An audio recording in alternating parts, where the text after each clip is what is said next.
One winter evening, Gail is at home, waiting for Jennifer and her grandchildren to get in. I saw her lights pull in the driveway, so I went out to help her, figuring that she had a lot of stuff to bring in. When I got to the car and saw her, she looked extremely pale, and she had dark circles under her eyes. She couldn't even get the baby out of his car seat. I just figured that she was worn out, so I just told her to go into the house.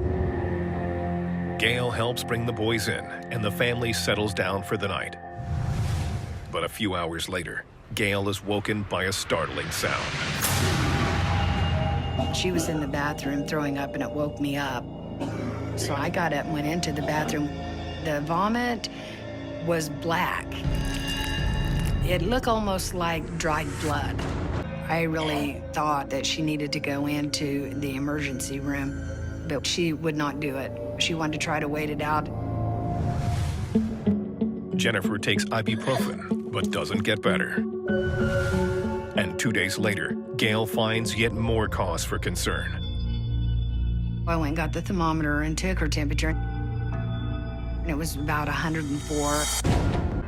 Absolutely put my foot down and said, "You're going to the hospital." There, doctors take her vitals and run multiple tests. Her blood pressure was low. Doctor told me that her oxygen level was dropping. To keep her oxygen level from dropping further, doctors place an oxygen mask on Jennifer. But later that night, Gail must leave Jennifer's side. I had to go home and take care of the boys. The following morning, Gail prepares to return to the hospital. And it was the hospital telling me that they needed me there as quickly as I could get there. When I got to the hospital, the nurses stopped me. They actually told me that Jennifer could no longer breathe on her own. With Jennifer on life support, doctors break even worse news. Her kidneys were starting to fail, and her lungs were filling up. She was starting to drown in her own fluid. With Jennifer fading fast, infectious disease specialist Dr. Keck Hartman of Via Christi Hospital steps in. She had fluid buildup not only in the lungs, but outside the lungs, and we had to try to remove it through a needle. Doctors jab a 12-inch long needle into the side of Jennifer's chest.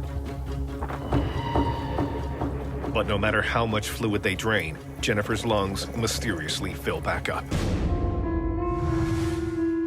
So the doctors order a further series of tests. But before the results come back, Jennifer's condition nosedives. I was eating lunch in her room when her heart monitor went off. The buildup of fluid in Jennifer's chest is leading to irregular heartbeats, which could ultimately cause heart failure. I was extremely scared. Doctors treat her irregular heart rhythms with medicine and get them under control for the moment. If doctors don't find out what's wrong, and fast, Jennifer will die. Then, 2 days later, the blood tests finally come back. This time, they reveal a stunning diagnosis. Jennifer had Hantavirus pulmonary syndrome. Hantavirus pulmonary syndrome is a deadly disease caused by the sin nombre hantavirus. Inside Jennifer's body, the hantavirus attacks the tiny blood vessels or capillaries that surround the lungs and rips gaps between the cells. The fluid from the blood leaks through these gaps and starts to fill up the lungs.